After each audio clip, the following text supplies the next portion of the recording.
이스라엘 자손이 또 여호와의 목전에 악을 행하였으므로 여호와께서 7년 동안 그들을 미디안의 손에 넘겨주시니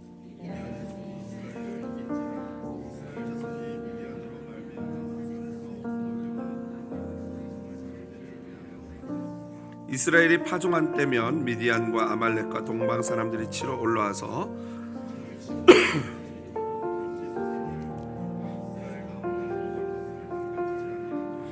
양이나 소나 나귀도 남기지 아니하니 이는 그들이 그들의 짐승과 장막을 가지고 올라와 메뚜기 떼같이 많이 들어오니 그 사람과 낙타가 무수함이라 그들이 그 땅에 들어와 멸하려 하니 이에 이스라엘 자손이 여호와께 부르짖었더라. 이스라엘 자손이 미디안으로 말미암아 여호와께 부르짖었으므로 여호와께서 이스라엘 자손에게 한 선지자를 보내시니 그가 그들에게 이르되 여호와께서 이같이 말씀하시기를 이스라엘의 하나님 내가 너희를 애굽에서 인도하여 내며 너희를 그 종 되었던 집에서 나오게 하여 애굽 사람의 손과 너희를 학대하는 모든 자의 손에서 너희를 건져내고 그들을 너희 앞에서 쫓아내고 그 땅을 너희에게 주었으며 내가 또 너희에게 이르기를 나는 너희의 하나님 여호와이니 아무리 사람의 땅의 신들을 두려워하지 말라 하였으나 너희가 내 목소리를 듣지 아니하였느니라 하셨다 하니라. 아멘. 오늘은 본문 사사기 6장 1절로 10절 말씀 가지고요. 왜 두려워하십니까? 라는 제목으로 말씀의 은혜 나누도록 하겠습니다. 제가 한국에서 반포에 살 때 있었던 일입니다. 여러분 제가 이래봬도요 한국의 파락군에서 살던 사람입니다. 반포. 그래서 반포에서 제가 분당 제가 섬겼던 교회를 가려면요 반포 인터체인지 아마 경부고속도로 엑시트 넘버 두 번째인 걸로 제가 기억하고 있는데요. 반포 엑시트를 타고 들어가서요 한 5분 정도 남쪽으로 내려가다 보면요 양재동이라는 동네가 나오는데요. 그 근처에 가면은 왜 염려하십니까? 기도할 수 있는데 라는 큰 광고판을 볼 수 있습니다. 그래서 제가 어제 이 설교를 준비하면서 지금도 있는지는 모르겠습니다만 문구가 참 인상적입니다 라고 적었는데 우리 또 간사님이 다 설치해가지고 이렇게 사진까지 찾아 나온 거 보니까 아직도 있는 것 같아요. 유명한 우리 기독교 출판사 빌딩 위에 있는 간판인데요. 아마도 이 전도를 위한 광고로 저렇게 광고판을 세운 것 같습니다. 그런데 사실 저 문구는요 제가 어렸을 때 모든 교회에서 금요 철야 기도에서 굉장히 많이 불렀던 찬양의 가사죠. 여러분 아마 이 자리에 계신 분들 중에 아는 분들 계실 것입니다. 사실 제가 이제 설교의 스킬로 하자면 멋있게 저 혼자 노래를 해야 되는데 오늘 목소리가 이 모양이라 아시는 분들과 함께 같이 찬양 한번 불러보도록 하겠습니다. 기도할 수 있는데 왜 걱정하십니까? 우리 같이 찬양해 보겠습니다. 기도할 수 있는데 왜 걱정하십니까? 기도하면서 왜 염려하십니? 주님 앞에 무릎 꿇고 주님 앞에 무릎 꿇고 간구해 보세요. 마음을 정결하게 뜻을 다하여 기도할 수 있는데 왜 걱정하십니까? 기도하면서 왜 염려하십니까? 아멘. 내 음이 좀 안 맞기도 하고 그러네요. 네. 단순하지만 굉장히 신앙적인 원리를 담고 있는 노래죠. 믿음으로 진실하고 정결한 기도만 한다면은 걱정도 염려도 방황도 할 필요가 없다라는 신앙적인 고백입니다. 그렇다면은 뭐가 문제죠? 뭐가 문제겠습니까? 그렇죠. 기도하지 않는 것 그 자체가 문제인 것입니다. 많은 문제들은요, 바로 우리가 기도하지 않음으로 말미암아 발생하는 것입니다. 이제 하늘은 높고 말은 살찐다는 천고마비, 가을의 계절이죠. 여러분, 가을에는 무엇 해야겠습니까? 눈치 있으면 금방 아실 텐데요. 그렇죠. 가을에는 뭐 하게 하소서요? 기도하게 하소서. 그 유명한 시인의 노래처럼 가을에는 기도해야 합니다. 이번 주말이 추석이고요. 다음 주에는 가을 특세가 다가오고 있습니다. 여러분들 기도하시면서 일정을 잘 준비하셔서 같이 특세에 참여하셔서 많은 은혜 받으시기를 부탁을 드립니다. 낙엽들이 지는 때를 기다려 내게 주신 겸허한 모국어로 나를 채우는 시간이 되시기를 주님의 이름으로 축복드립니다. 예, 오늘 본문은요, 이스라엘이 기도하지 않아서 다시 고난에 빠지는 이야기로 시작을 합니다. 이것은요, 사사기에서 계속하여 반복되는 패턴입니다. 이 패턴에 대해서요, 제임스 웨스트라는 학자는요, 사사기에 나타나는 신명기적 형태라는 제목을 붙여서 배교, 억압, 회개, 구원이라는 네 가지 사이클을 제시했습니다. 그림 한번 보실까요? 학자들에 따라서 배교, 배신, 그러니까 하나님을 배신하는 죄죠. 그리고 억압, 그로 말미암아 고통을 당하고, 그 다음에 회개함으로 말미암아 구원을 얻는 이 네 가지 단계에다가 뭐 피스라는 평화의 시간이라는 40년 동안 평안하였더라라는 그런 어떤 항목들을 하나씩 또 넣기도 합니다. 어떤 분들은 더 많은 단계로 나누기도 하는데, 기본적으로 하나님께 죄를 짓고 그러므로 말미암아 심판을 받고 그러다가 정신 차리고 회개하고 그러므로 구원을 받는 이 네 가지 사이클은 계속해서 돌아가는 그러한 사이클입니다. 오늘부터 시작하는 기도원 이야기는요, 삼손 이야기와 더불어서 사사기에서 가장 많은 내용을 차지하는 이야기입니다. 기도원 같은 경우에는요, 성경 장수로 따지면 석 장에 걸쳐서 100개의 구절이 있다고 합니다. 그리고 삼손의 이야기는 4장에 걸친 96개의 구절이 있습니다. 어느 게 더 많은지 가늠할 수가 없어요. 그래서 제가 어제 이렇게 페이지 수로 또 비교해 봤더니 페이지 수도 정확히 2장하고 한 페이지로 똑같더라고요. 그러니까 그만큼 기도원의 이야기와 삼손의 이야기가 사사기에서도 굉장히 중요한 이야기다라는 것을 보여주고 있습니다. 사사기 저자는요, 기도원의 이야기를 1절에 보면 이렇게 시작합니다.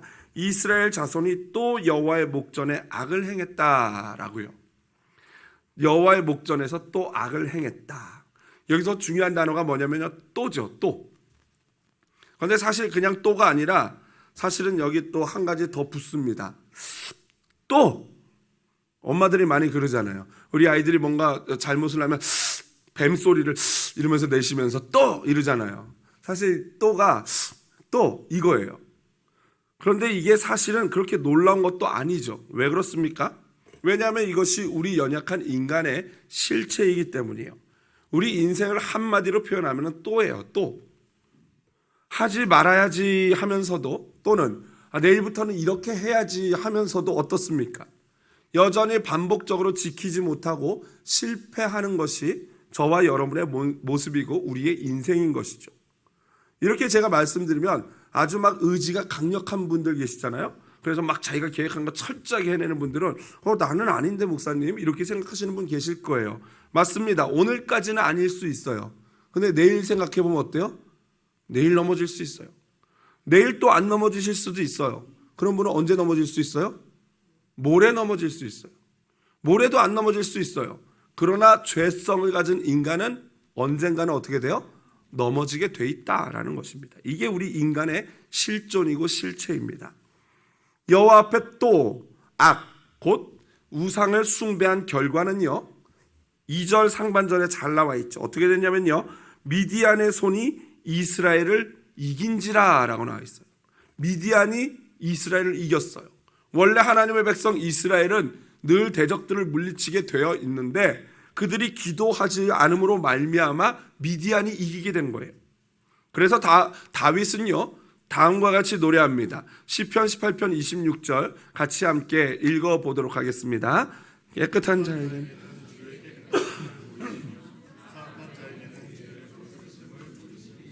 아멘.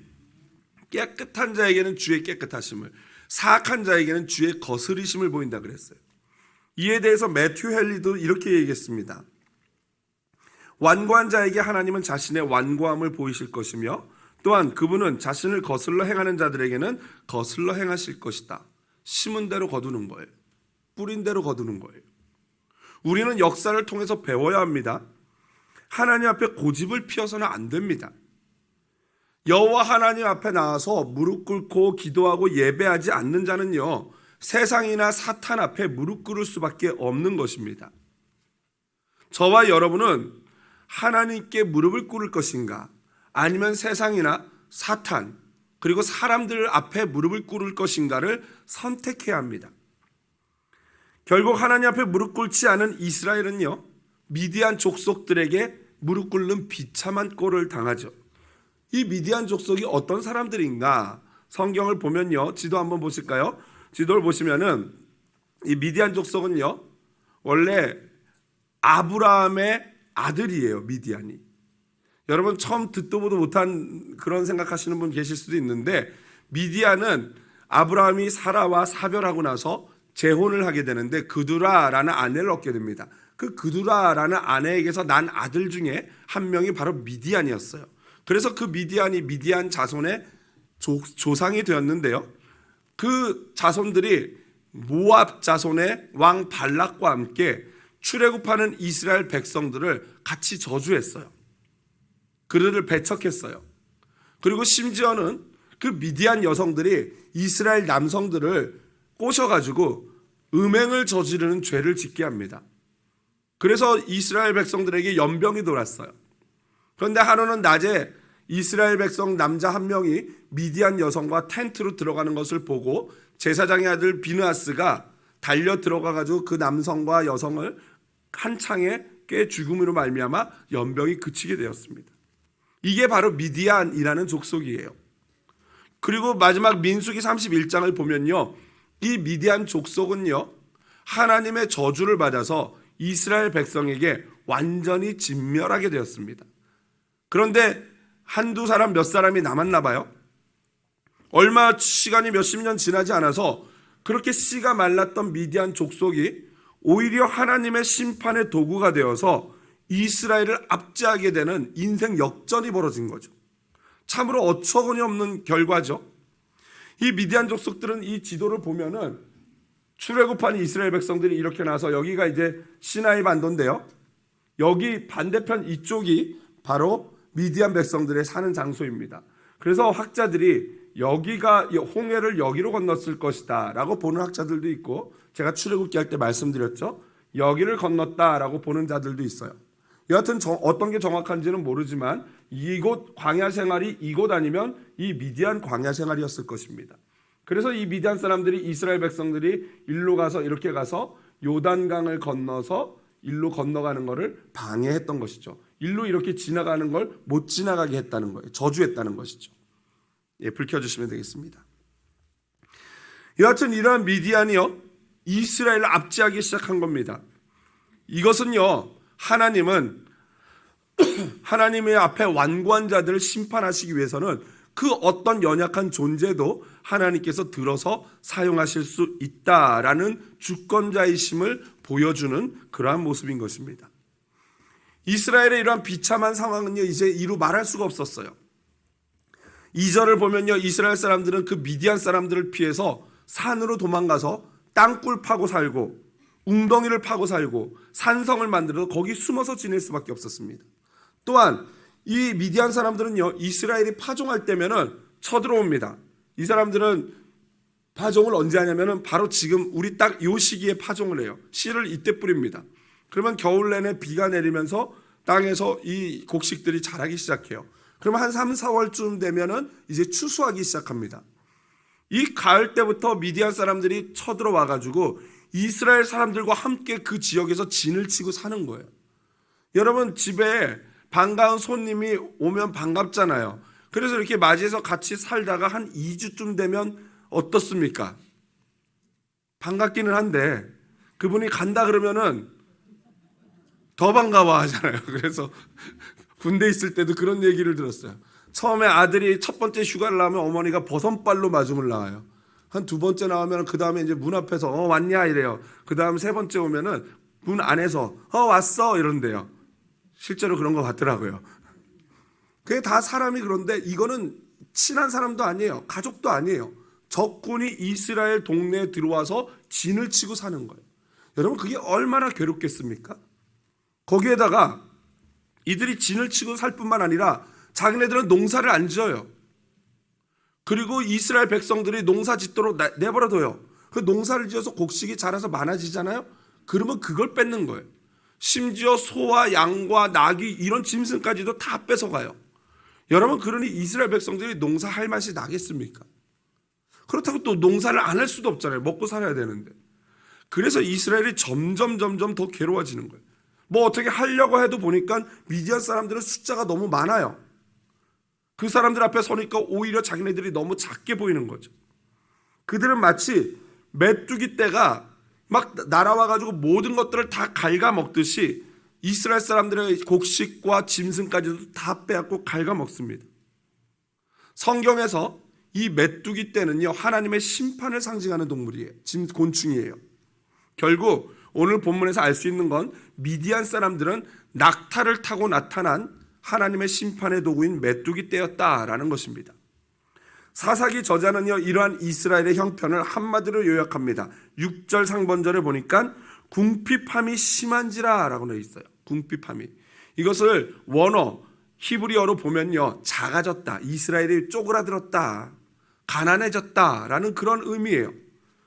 여러분 이스라엘은요 이제 미디안 사람들 앞에만 서면은 쪼는 거예요. 쫄았어요. 너 쫄았어? 이거예요.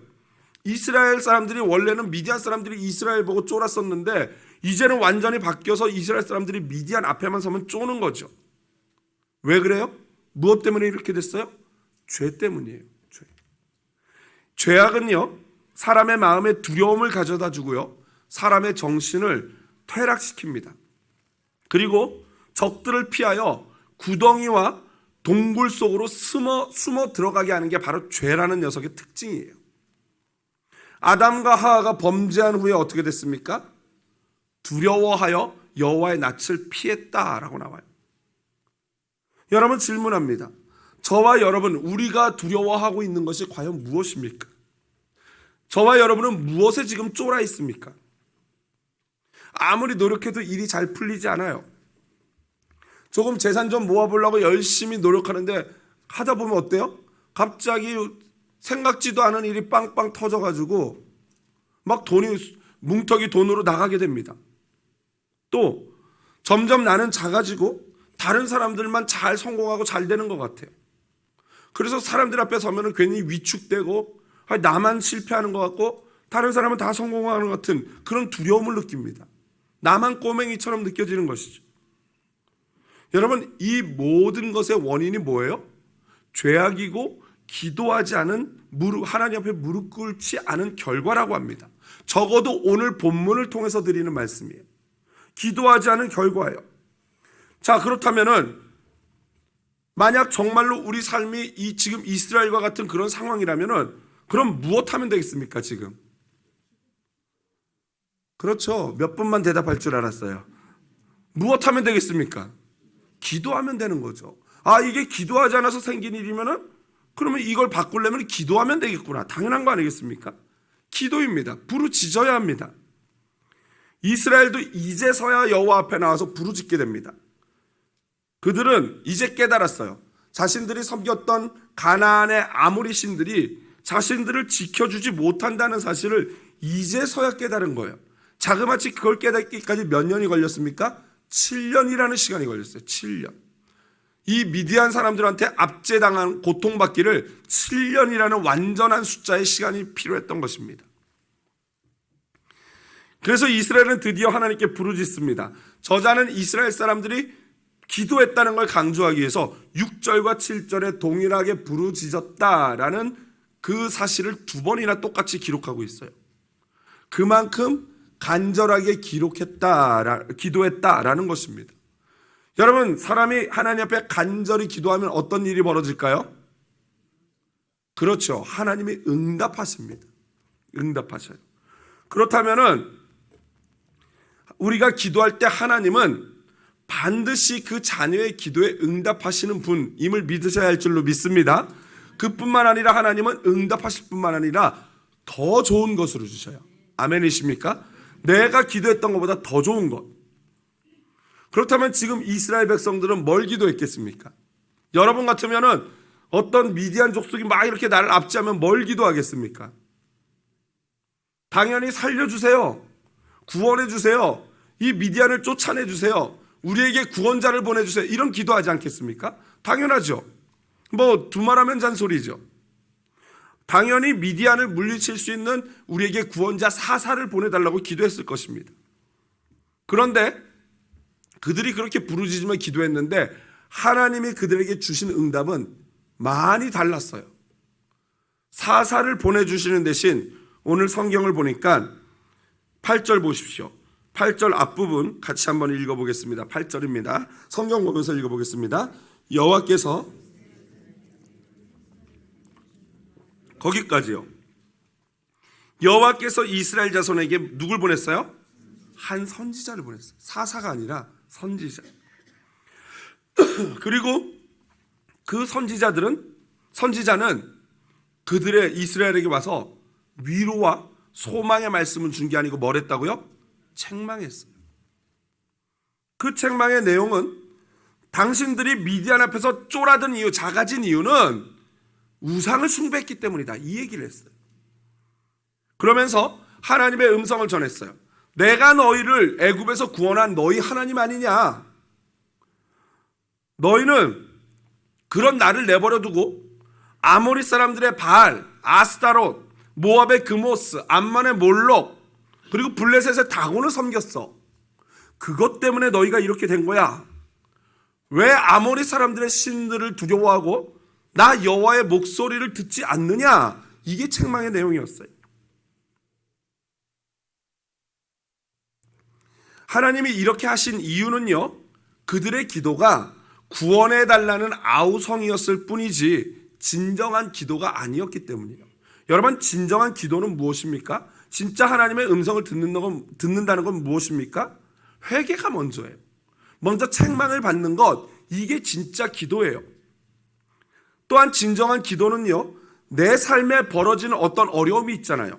그 고난에 대한, 어려움에 대한 정확한 원인이 무엇인지를 추적하는 게 진짜 기도예요. 그래서 도널드 캠벨이라는 목사는 다음과 같이 말했습니다. 한번 화면 보면서 같이 큰 목소리로 읽어보겠습니다. 이스라엘은 닥친 재난은 여호와께 이 부르짖음은 죄에 대한 회개가 아니었던 것 같다. 그들은 여호와께서 선지자를 보내어 지적하시기 전까지 외적의 압제 배후에 있는 도덕적인 원인을 깨닫지 못하고 있었기 때문이다. 실제로 기드온을 이제 다음 주 이런 내용들을 보면요, 기드온이나 이스라엘 백성들은 자신들에게 있는 이 압제 고난을 하나님께 블레임했어요. 아니, 하나님 왜 우리를 구해주시지 않느냐? 도대체 어디 계시느냐? 그 하나님이 살아계신 거 맞느냐 하고 오히려 하나님을 원망했다니까요. 여러분, 사실 고난이나 재난, 어려움은 누구나 괴롭습니다. 문제는 그 고난을 가지고 내가 어떻게 활용할 것인가요? 어차피 고난은 우리 삶에 오는데 그렇다면 그 고난을 가지고 나는 어떻게 요리할 것인가? 여러분, 재난 자체가 재난이 아니에요. 사실은 고난 자체가 고난이 아니에요. 진짜 재난은, 진짜 문제는 무엇인지 아십니까? 그 재난의 근본적인 원인을 찾지 못하는 거예요. 여러분, 다리가 무너졌어요. 그럼 다리가 무너진 게 재난이 아니라 왜 다리가 무너졌는지를 찾아내야 되는 거예요. 그걸 찾지 못하면 또 어떤 일이 벌어집니까? 또 다리가 무너지는 거예요. 마찬가지예요. 혹시 지금 우리 사랑하는 성도님들 가운데 어떤 고난에 처한 분이 계시다면, 건강의 문제로, 인간 관계의 문제로, 또는 물질의 문제로, 신분의 문제로, 자녀의 문제로 남몰래 눈물 흘리고 계시는 분이 계시다면요, 진심으로 마음을 다해서 위로해드리고 싶습니다. 그리고 또 날마다 새벽마다 성도님들을 위해서 제가 기도하겠습니다.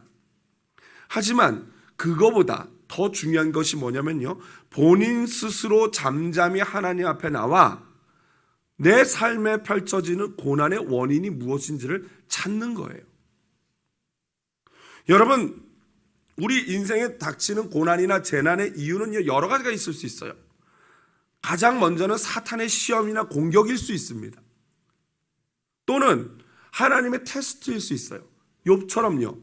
실제로 내가 죄를 지은 게 없고 잘못한 것이 없는데 하나님의 어떤 시험을 통해서 더 좋은 복을 주시려고 하는 테스트일 수도 있어요.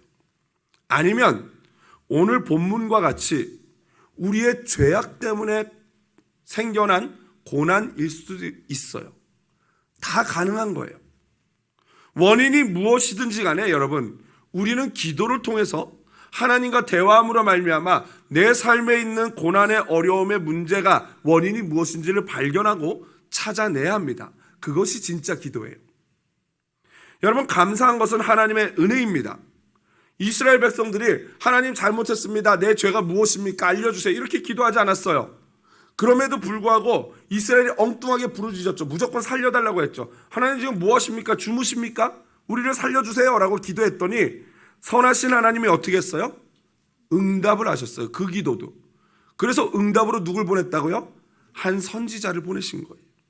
이것이 하나님의 은혜인 줄로 믿습니다. 여러분, 내가 원하는 대로 응답해 주시는 게 은혜가 아니에요. 나는 내게 필요한 것이 뭔지 잘 몰라요. 그저 욕심만 있어요. 그래서 이걸 달라고 기도하지만 사실은 하나님이 우리에게 더 좋은 것으로 응답하여 주시는 줄로 믿습니다. 그러므로 여러분, 이유가 어떻든지 간에 어떤 기도 제목이든지 간에 일단은 기도의 자리에 나와서 기도하는 자에게 주시는 은혜가 바로 이 은혜인 줄로 믿습니다. 내 기도가 바른지 안 바른지 몰라서 그래 차라리 기도를 안 하는 게 낫겠다, 이렇게 생각하지 마시라는 거예요. 그 기도가 맞든지 틀리든지 기도의 자리로 나와 기도하는 자에게 하나님이 이러한 은혜 베풀어 주실 줄로 믿습니다. 하나님께서 선지자를 통하여 지적하신 핵심적인 이스라엘의 죄악은요, 다른 게 아니에요. 네가 내 목소리를 듣지 않고 세상의 목소리를 듣는다. 다른 사탄의 목소리를 듣는다. 우상들의 음성에 오히려 귀를 기울인다. 이게 문제였어요. 여러분, 세상은요, 우리의 마음에 대고 우리의 귀에 대고 속삭입니다. 너 그렇게 하다가는 네 노년이 완전 힘들걸? 네 노년 보장할 수 없어. 망할 거야. 또 그렇게 하다가는 네 건강 완전히 엄청나게 망가질걸? 또 너네 집자식 그렇게 하다간 잘 안 될 거야. 너 같은 존재는 누구도 좋아하지 않아. 너의 가정은 잘 될 수가 없어. 빨리 포기해. 여러분, 이런 사탄의 공격들이요, 일정 부분 사실인 것 같다는 생각이 드는 부분도 있어요. 하지만 문제는 뭐냐면요, 정말로 하나님이 이렇게 말씀하셨냐는 거죠. 이게 하나님의 음성이면 우리는 어쩔 수 없어요. 받아들여야 돼요. 그런데 정말 하나님이 너희 가정은 끝났다, 너희 자녀는 끝났다, 너는 끝났다 라고 말씀하셨냐고요. 그게 하나님의 음성이 맞냐고요. 여러분, 우리가 왜 두려운 줄 아십니까? 하나님의 음성은 아니다, 아직 소망이 있어 라고 말씀하시는데 우리는 자꾸 이 열관 세상의 소리와 사탄의 소리에 자꾸 귀를 기울여 그게 마치 사실인 것처럼 믿어버려요. 그러면 왜 저와 여러분은 하나님의 음성을 못 듣고 자꾸 세상에 이런 두려운 말도 안 되는 음성을 듣고 믿게 될까요? 왜 그럴까요? 왜 그래요? 기도하지 않기 때문입니다. 하나님의 음성은요, 기도하는 자에게 들려지는 줄로 믿습니다. 여러분, 하나님의 음성에 귀를 기울여 보십시오. 그리고 기도해 보세요. 하나님, 나에게 말씀해 주세요 라고 하며 기도해 보십시오. 뭐라고 말씀하실까요? 이렇게 말씀하십니다. 나는 너희를 종되었던 애굽에서 구원했고 너희를 학대하던 모든 자를 쫓아내고 약속의 땅을 너에게 주었다. 나는 너희의 하나님 여호와니 너희는 다른 신들을 두려워하지 말고 나의 음성을 들어라. 아멘이십니까? 이 음성을 들으셔야 되는 거예요. 이 음성을 들어야 되는데 자꾸 쓸데없는 얘기를 들으니까 두려워지는 거죠. 실제로 우리 하나님께서는요, 예수 그리스도를 보내셔서 우리를 압제하는 죄의 권세와 죽음의 권세, 사망의 권세, 사탄의 손에서 저와 여러분을 구원하신 줄로 믿습니다. 그러므로 우리는요, 이제 우리의 목자 되시는 예수님의 음성에만 귀를 기울여야 돼요. 예수님도 이렇게 말씀하셨죠. 요한복음 10장 3절 한번 읽어보겠습니다. 같이 화면 보면서 읽겠습니다. 문지기는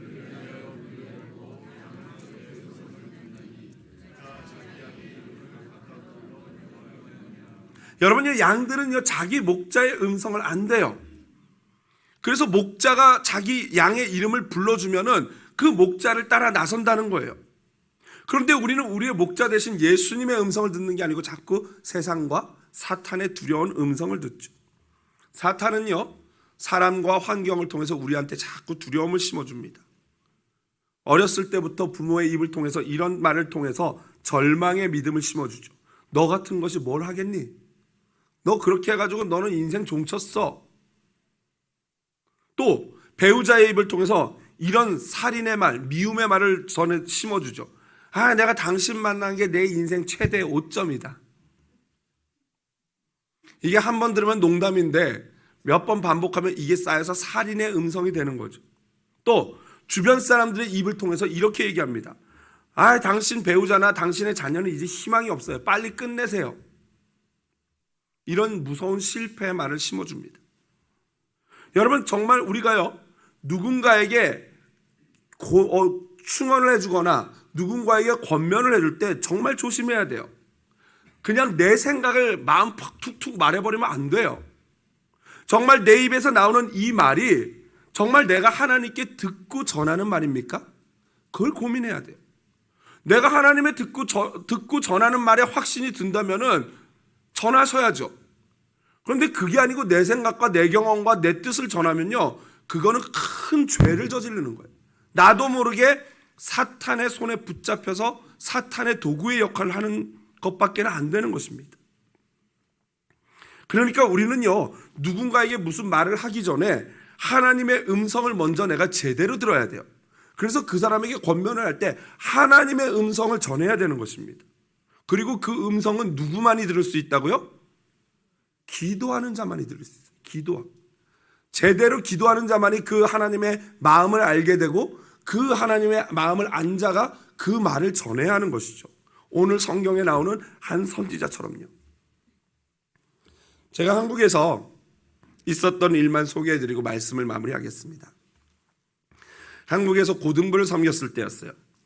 이 낮은 자존감의 남학생을 제가 정기적으로 만나면서 상담해주고 도왔던 경험이 있습니다. 그 친구는요, 늘 자신은 못생기고 키도 작다는 자신의 내면에서부터 들려오는 사탄의 소리와 싸워야 했던 친구예요. 사실 본인이 작고 못생겼다고 하더라도 주변에서 부모님이나 좋은 선생님, 친구가 그 생각을 자꾸 바꿔주는 말을 했다면 그 친구가 그렇게 안 됐을 거예요. 그런데 그게 쌓여서 그 친구에게 그게 믿음이 됐어요. 나는 작고 못생기고 아무도 나를 좋아하지 않는다. 덕분에 그런 낮은 자존감을 갖게 되면 어떤 일들이 벌어지겠습니까? 누가 그냥 지나가는 말로 툭 한마디 하는데 어떻게 돼요? 폭발하는 거예요. 아, 너 참 얼굴 착하게 생겼다. 이렇게 얘기하면 아, 진짜 착하게 생겼구나 생각하면 되는데 이게 날 못생겼다고 놀려? 이렇게 되는 거예요. 그러면서 이 친구는 그 친구들의 무시하는 말과 이런 것들을 못 견디니까 바로 주먹으로 얘기하기 시작했어요. 그래서 학교에서 싸움을 많이 했어요. 그 아이를 만나서 제가 맛있는 밥을 사주고 얘기를 나누고 이런 얘기를 나누다가 그 친구 집에 방문하게 됐어요. 그 아버지는 이 검도 도장을 운영하는 사범님이시고 어머니도 우리 교회 열심인 집사님이셨어요. 그래서 이제 집사님이 오라고 하니까 전도사인 제가 그 아들과 밖에서 밥을 사주고 집에 잠깐 이제 데려다 주면서 잠깐 들어갔어요. 가서 이제 기도해 주려고요. 근데 이제 이런 친구일수록 주변에서 진짜 하나님의 음성을 듣는 사람들이 좋은 말들을 격려하는 소망의 말을 해줘야 되거든요. 그런데 그렇다고 해서 목사가 진짜 그 아이가 정말 얼굴이 자유롭게 생겼는데 그걸 보면서 야, 너 참 잘생겼다고 거짓말하면 안 되는 거잖아요. 칭찬이라는 것은 거짓말로 하면 안 되고 사실을 가지고 칭찬해야 되거든요. 그래서 제가 이제 사실을 찾기 시작했어요. 이 친구의 장점은 무엇인가?